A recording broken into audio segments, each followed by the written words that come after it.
So, hi, like Gary said, I'm Sophia. I've been the Pomme de Terre Watershed Coordinator for just about a year and a half now. And all of these projects started before I started working there. So there's probably some history that I'm missing. But I'd like to start by first telling you a little bit about our watershed. So the Pomme de Terre River Association was one of the first watersheds in the state of Minnesota. So it was established before watershed districts were a thing. So it's a little goofy. We don't have taxing authority because we were before the law that made watershed districts taxing authority. However, we still receive state grant funding just like other watershed districts. We're just kind of a little bit of an anomaly. But we're 6 counties, 9 cities. At the very top, we have West Ottertail and North Turtle Lake, kinda. And then the very bottom, we have Big Stone County with Artichoke Lake and Swift with Appleton and the Appleton Dam. We are one of the longest tributaries of the Minnesota River. So that's pretty interesting. And all of our funding is grant funding right now. Since we were one of the first watershed districts, we were one of the first in 1981 to apply for grants, and one of the most consistent with applying every year and finishing our projects. And because of that, we've been really successful in securing state and federal grant money, and that's used for different conservation projects. I have a few examples on the screen. The bottom is a rain garden we did. In the middle is actually a shoreline restoration on Pelican Lake. And then the very top is from this past August.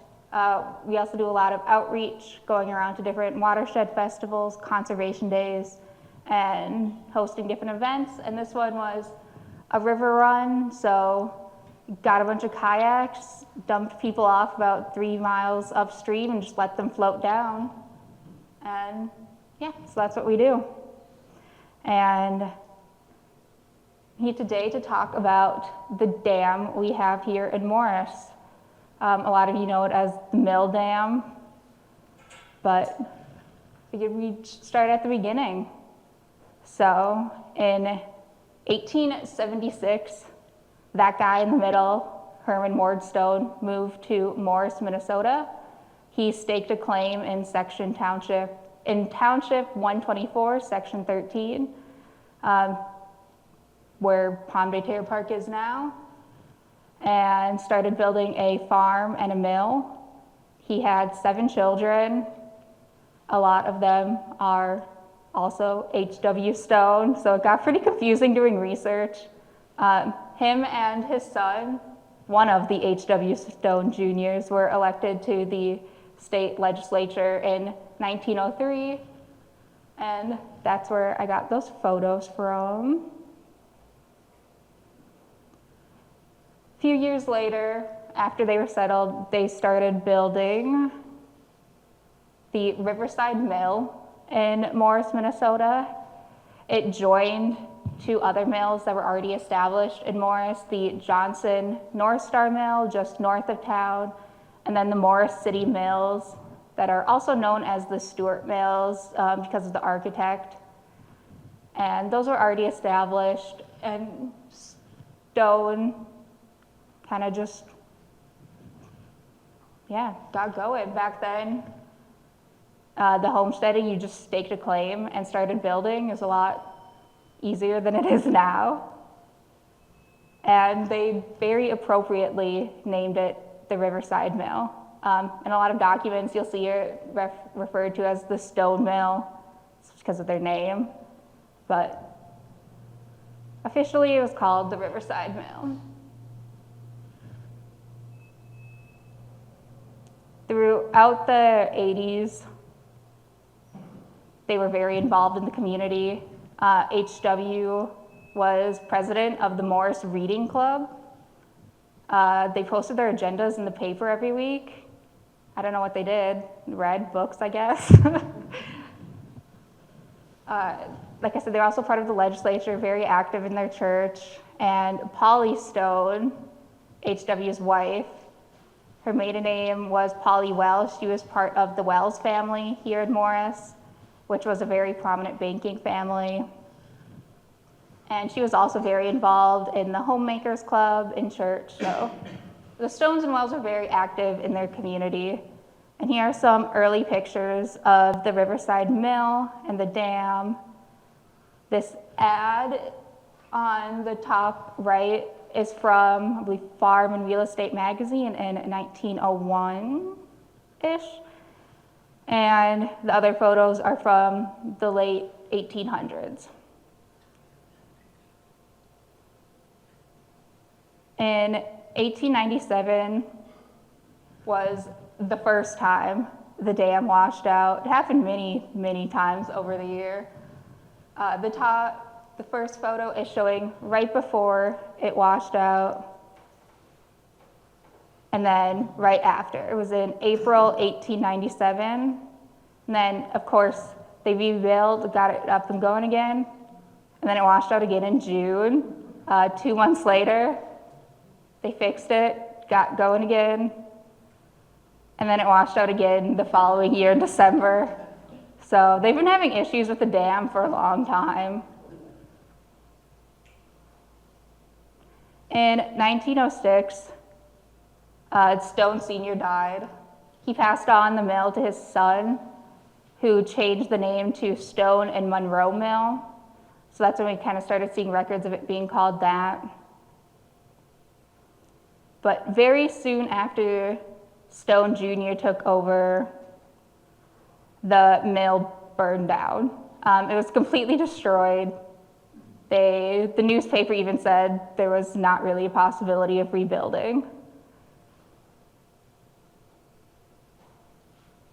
So instead of trying to rebuild again, they decided to auction off the whole thing. In the original, when they were homesteading and built their mill, that's where they also built their farm. So after it burned down, they just decided to get rid of everything instead of just keeping the farm with the burnt down mill, just get rid of it. It sold again in 1912, and then a few more times throughout the 1920s. Not many records I found of them doing anything with it. It was just kind of changing hands throughout the community of Morris. And then, of course, World War I happened, and the New Deal and Works Progress Administration came to Minnesota. There was also a year of record drought, so a lot of farmers were out of work.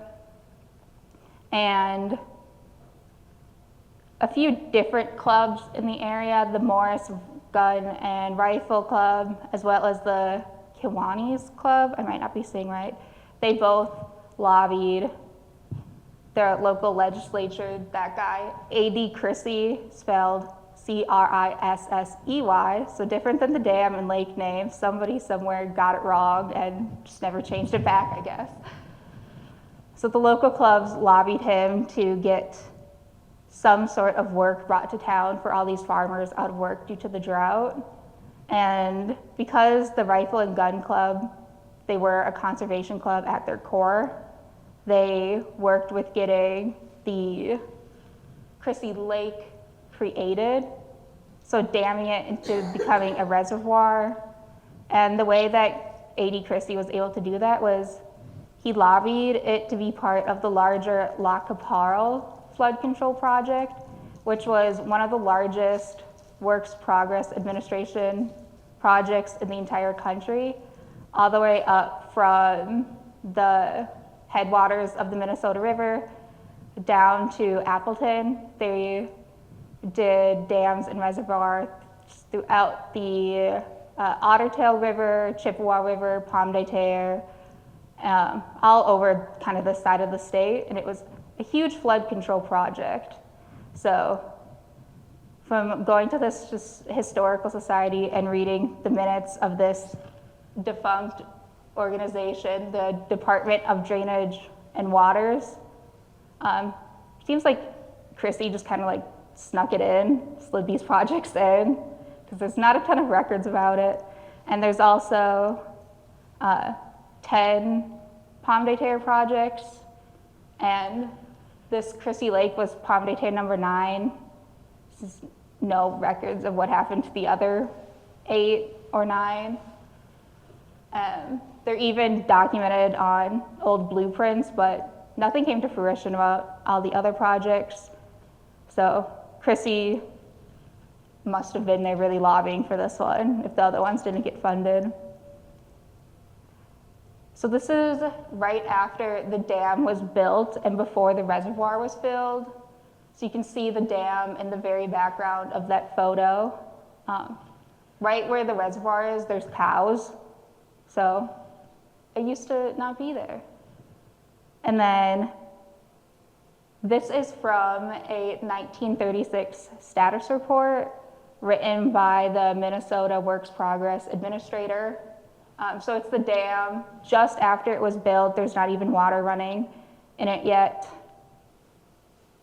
And then there's his official report from 1936.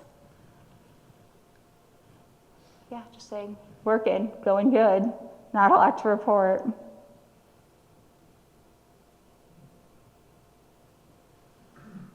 In the 1940s and 50s, Pomme de Terre Park, it was known as Pomme de Terre Recreational Reserve. Part of the funding to get this project pushed through was they made it into a state park or state recreational reserve. So they built a bathhouse, a diving platform. There's a ton of pictures of ice houses on the lake from back in the 40s and 50s. And they had lots of picnics there. And it's stayed a recreational reserve until 1965. That's when the state of Minnesota transferred a ton of different park properties to local governments, and the city of Morris retained ownership of the park. And we kind of have what we have today.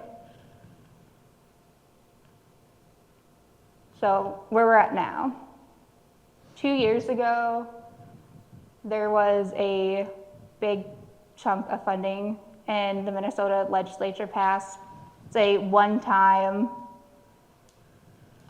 funding. It's called the Get Out More funding. So it's, I want to say, 150 billion, and it was all designated towards different conservation projects. And they've, again, this was before me, one of the DNR people, they were doing a fish and mussel study and realized that the Crissy Dam was the second biggest inhibitor to wildlife species in the entire Minnesota River reservoir, second to only the Rapidian Dam. And the Barrett Lake Dam was taken out, the Marsh Lake Dam was taken out, and currently there are a few more. So it's kind of, we're helping all these fish and mussels get through the Minnesota River, but there's still this one block. So they discovered this right around when this Get Out More funding became available. And so they realized it was the perfect time to apply for it. And yeah, we got accepted and the funding became available sometime in 2024. And yeah, we've been working on getting the project on the ground ever since. And a few reasons that we want to remove it. The first one is for safety. Low head dams cause a phenomena called a drowning machine, where the water going down bounces off the dam and kind of goes back into a circle, and it forms a loop where not only people can drown, but also birds and wildlife trying to get across. The dam is also 89 years old now, and the lifespan that FEMA estimates these dams to be is about 50 years. So it's definitely overdue to be replaced. The next reason is it's being filled in anyway. The dam is blocking sediment from going through. A healthy river ecosystem allows for sediment to be carried in the water down. However, the dam is kind of blocking it. So you can see in these aerial photos, the light red is where the water used to be, and the black or dark purple is where it is now. And yeah, it's just gonna keep filling in. Down in the Swift Falls Dam, they had a really big issue with like big cattail bogs filling in their reservoir because so much sediment was accumulating. So we're trying to prevent that and restore the kind of natural process of allowing sediments to flow down the river. Like I said, it also dams block fish and mussels from getting by. And the last reason for recreation, right now there's not a ton of opportunities to go fishing on park property. Everything below the dam where people go right now is private property. And also you can't get a kayak or canoe over a dam. However, you could easily kayak through Rock Arch Rapids.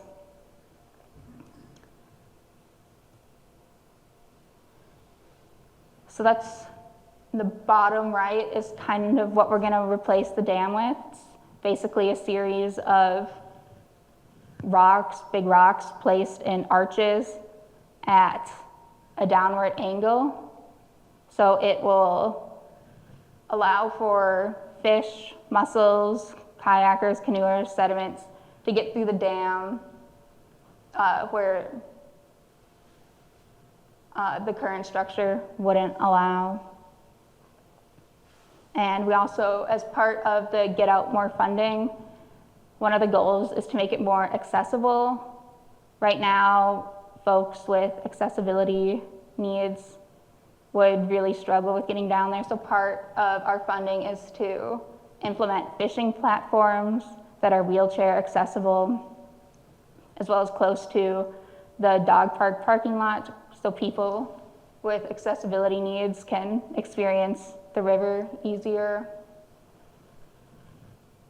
And these two pictures are actually, I think, from yesterday or the day before. They actually started work on the Pomme de Terre Dam in Elbow Lake. And it's a lot smaller, but same kind of thing, removing one of the outdated low head dams and replacing it with a Rock Arch Rapids. That should be done in Elbow Lake, so probably early next week-ish. I don't know, they got started pretty late, so now I'm like taking everything with a grain of salt. But after that, they'll go to the Perkins Lake in Stevens County, and same thing, taking out the Lowhead Dam, replacing it with one of these natural structures.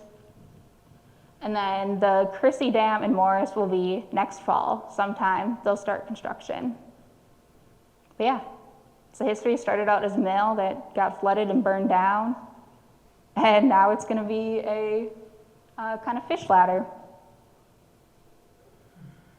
Yeah, any questions? So the last grain mill was prior to 1936? Yes. And 36 it just became a dam? Yeah, I don't know what, there's nothing after it was sold, changed hands so many times throughout the 20s. Okay. So the dam, the dirt dam you showed pictures of for the mill, where was that? And that was just built by Stone for his own mill, he dammed the river? It looked like wood. Yeah. Early on, you showed pictures of the dam that washed away. Yeah, that. Mm-hmm. Yeah, it looked like this first one. Yeah, just wood and stone and kind of a sad little bridge Was it a mill though? on the river. Yeah. Yes, the dam wasn't originally, they put in the mill years after he moved in. But you said at one time there was 3 mills? Yeah, the Johnson North Star Mill was first, that wasn't in town. And then the Morris City Mills, right in town that weren't on the river. Were they farther upriver? No, those were right in town. And then this one was the last one in 1879. Do you know if those were on the Green River in town? I don't know. There's a lot of pictures of the Morris City Mill, also called the Stort Mill. The guy who built it built a ton of mills around the state and has a whole collection at the Historical Society in St. Paul.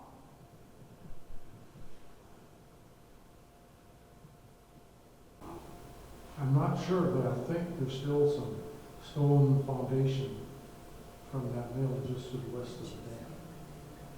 I would not be surprised. Everything kind of got pushed back because of these other projects. We had a lot of additional work. The Perkins Lake project just north of town, sometime between the 90s and 2004, one of the landowners went and modified the dam. And so it took a lot of extra time to go out and survey what was changed, when, why. But part of the environmental assessment worksheet that the DNR and Minnesota Pollution Control Agency will do before starting this project is a cultural heritage review. And they already started that a month or two ago by going and working with the state tribal liaison because there's burial mounds around, but they haven't gone down and actually looked for artifacts yet.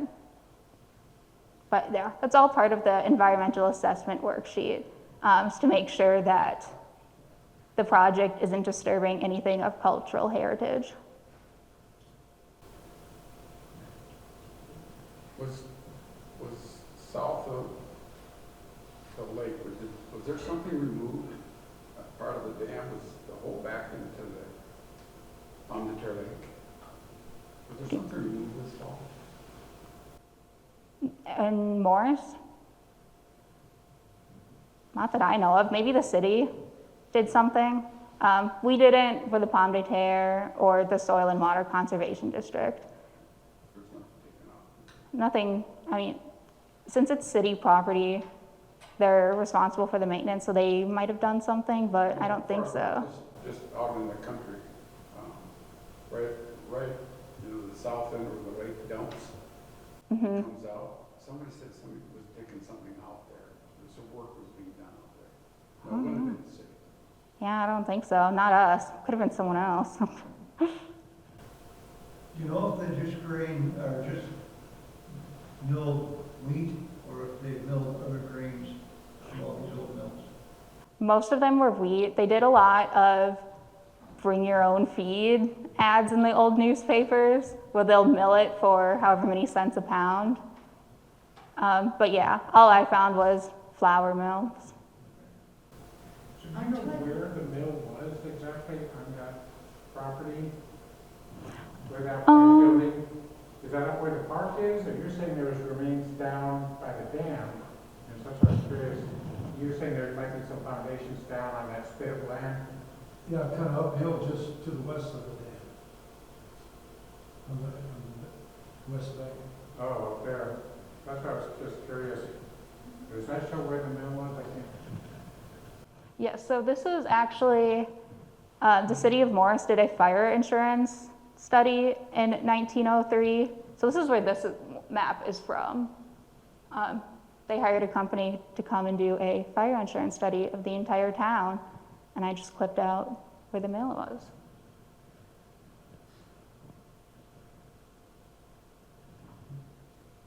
I'm trying to envision what this will look like when it's done. Mhm. So like the lake right before the dam, Yep, will that be a river and not a lake? it'll still be a lake. It still will be? Yeah, I don't want to go through all these photos again, so I'm just going to skip to the last one. We're kind of north of the campgrounds.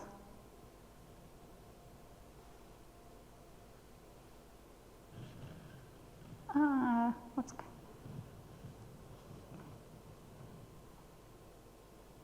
some of it will be made into more of a channel. Mostly those,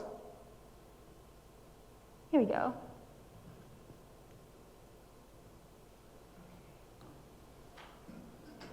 Laser pointer. So right now, this is all water. However, it's only 4 to 12 inches and it's not moving. So it's not very high quality water, can't support life. So this channel, it will be dredged and dug deeper. And this will be filled in. And then this kind of lake part will still remain a lake. They modified it so there's kind of a deeper U shape here to encourage the water to flow through instead of getting stuck up here like it was before. Mm-hmm.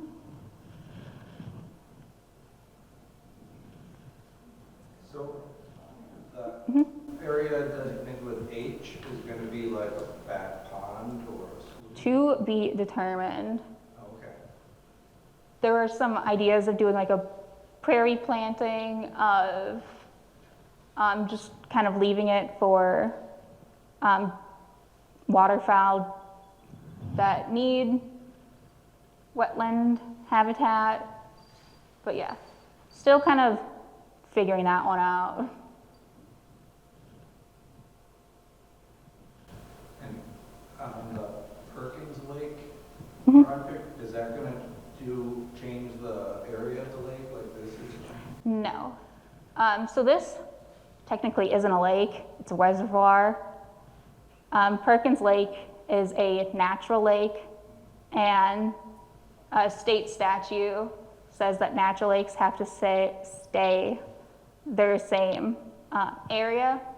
So that one will stay as its normal area, not the modified one where the landowner nailed boards to the dam to make it higher.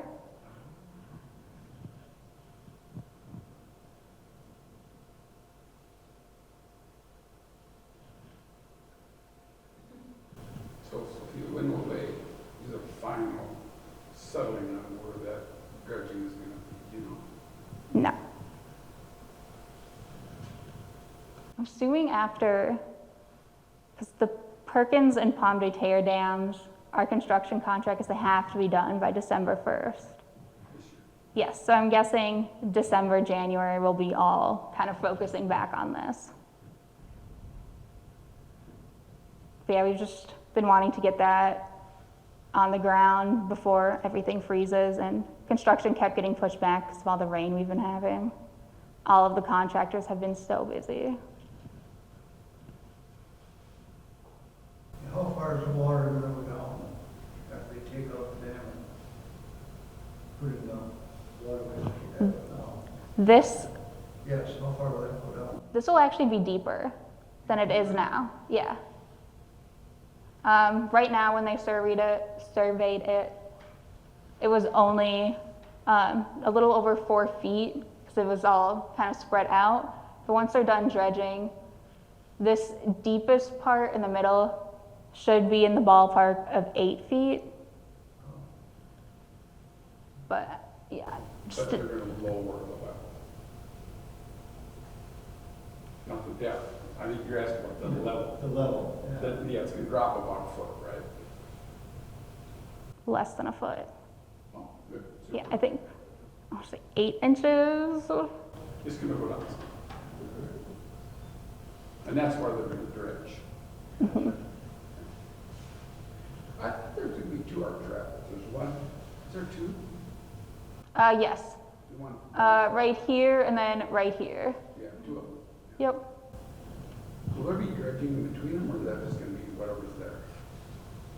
I believe there is, and then this will be a little bit wider. This is a pretty old draft from April. So slight modifications have been made and will continue being made before it's boots on the ground and we put out a bid for construction. And where the fish are placed on there, that's where the places to actually do some fishing? Those are just ideas. We've had a few people with desires in other places, so I mean, we're open for ideas. The comment section on the website's still open. If you have a really good fishing spot, you want a platform, let us know. Maybe it'll get put in. The state shore fishing coordinator, Jim Levitt, is actually working on this project to go in and make sure that the spots are accessible and aren't too close to the campsite and, yeah, have a good variety.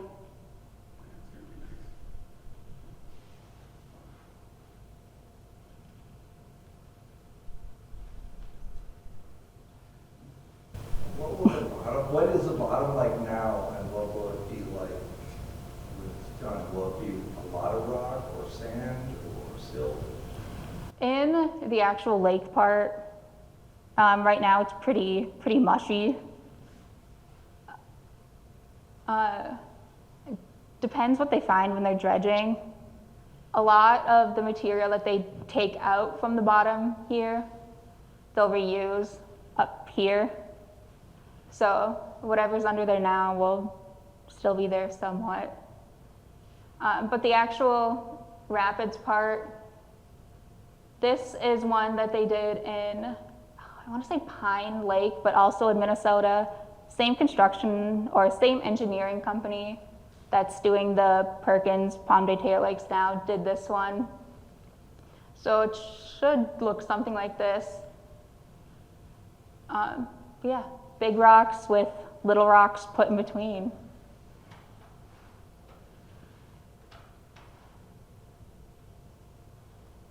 They've done, I think, 109 of these in the state so far. Some of them tiny, probably finished one day, and some bigger ones, like the Pelican River one. But of the over 100 that they've done, there hasn't been any washouts yet, and the first one was done in the 90s. So they've been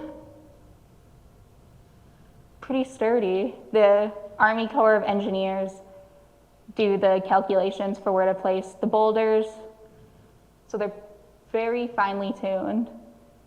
I've been coordinating with the engineers this week on when a good day would be to go out to the Pomme de Terre Lake and take pictures. And I'm not a math person, but I didn't know how long and how much math it takes to place one single rock. It's crazy. They were there for like hours rearranging one, so it's very intricate and very precise, but How big are they? some 8 feet wide, some bowling ball. Yeah, this is the biggest one of the 3 on the Pomme de Terre.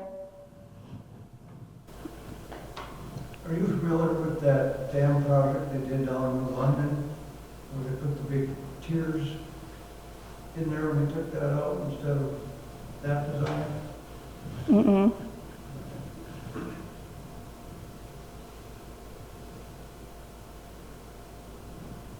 So what happens if we get 7 inches of rain in one night? Will this get wider or what the rocks are?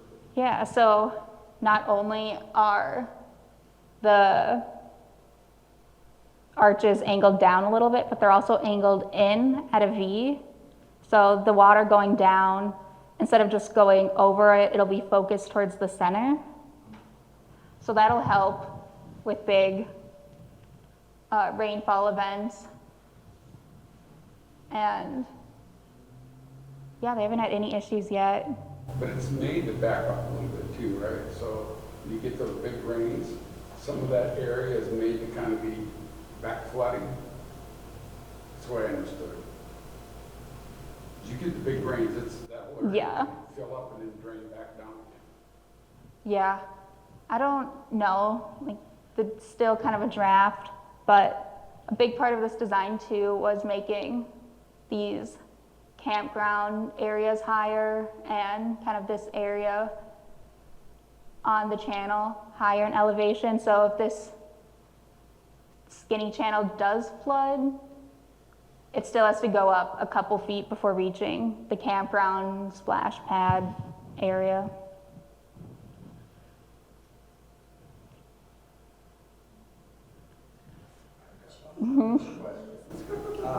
So the banks, are they gonna be sort of like the natural kind of channels, or are they gonna be rock? Or? I don't know yet. It's still in development. We've looked a lot at the Pelican Lake one. They did a lot of seeding and grass, but because of the campground there, we're not really sure yet. Yeah, we'll see. Like I said, they kind of took a pause on this one to focus on the other two, and we'll get back on it in December, January.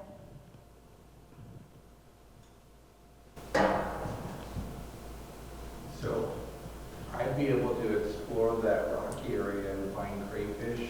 Yeah. And Mm-hmm. catch frogs on the side. Yeah. Wow. The dam that was replaced in Ottertail, it only took a year before sturgeon started spawning there.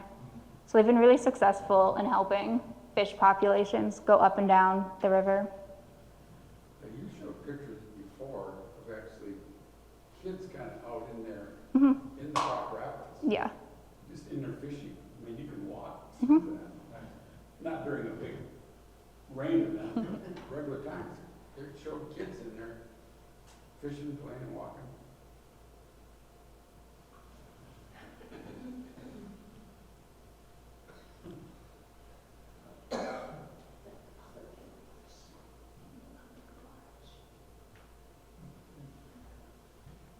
Are there any invasive species that are being held back by the current dam? Yes and no. All the invasive species that we have are already found up north and south of the stream.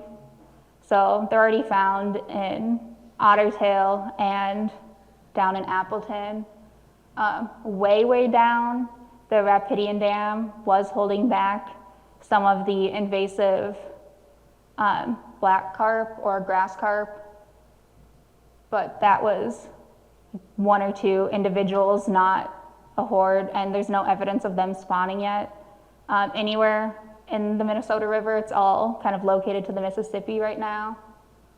So the dam, this one itself is not contributing at all to any spread of invasive species.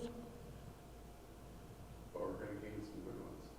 Yes, they are preventing a lot of walleye. There have been studies done that do sampling before and after.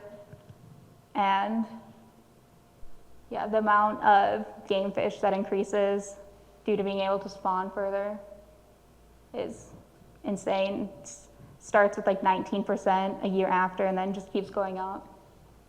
And then they can help outcompete some of the common carp, which are a huge issue in the Pomme de Terre.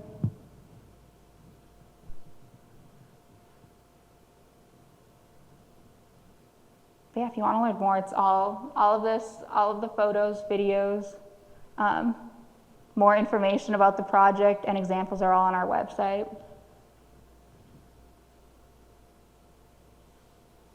Can a person come out and watch all this? Hmm? Can people come out Yeah. and watch it? Yeah. For the Pomme de Terre, I've been posting updates of when they're there on our website and Facebook, and they've had people come out and talk to the guys and see what they're up to. And we'll do the same thing, post weekly updates, photos as we get them.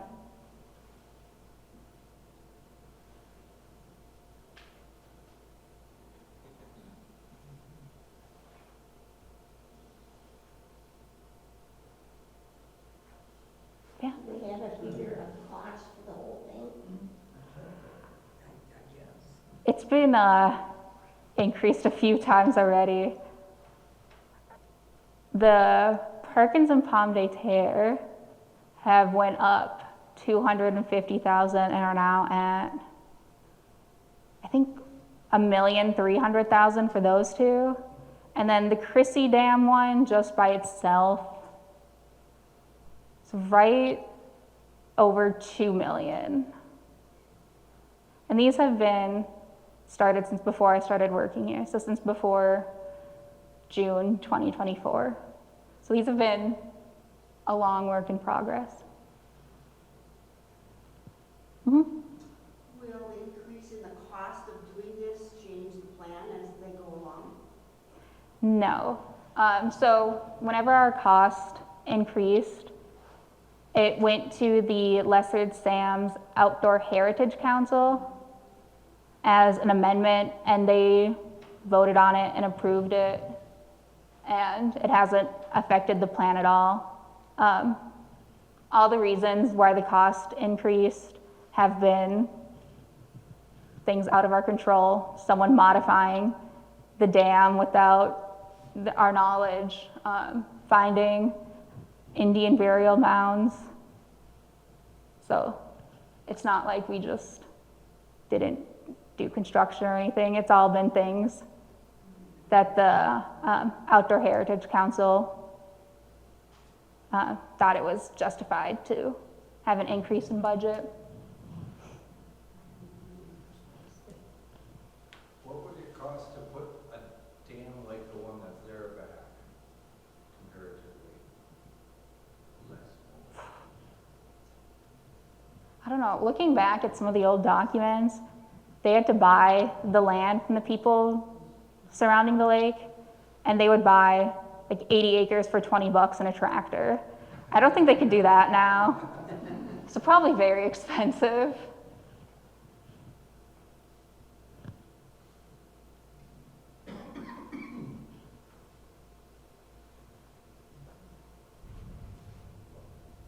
Any other questions? You can stick around and chat also if you have questions. And I do have two papers that were written by University of Minnesota students about the early history of the dam, if you wanted to read more about it. It's a great resource. Thank you very much. Yes, thank you.